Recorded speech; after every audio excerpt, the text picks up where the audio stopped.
Kaçma dedim hissetmekten.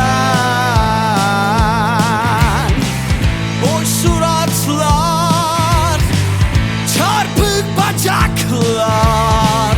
Burada hayat tek bardaktan. Belki gelirsin diye bir yer ayırttım bizi.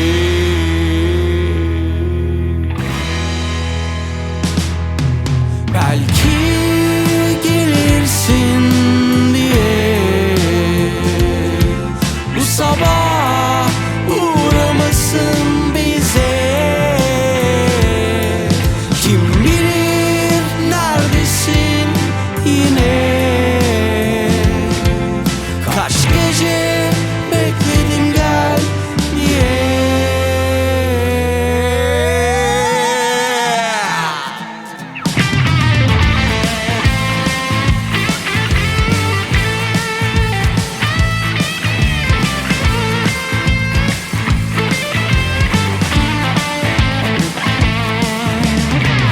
Korkma dedim yanmaktan. Kaçma dedim uyanmaktan. Loş ışıklar, solgun sıfatlar. Burada hayat çok çığlıktan. Belki gelirsin diye bir şişe açtırdım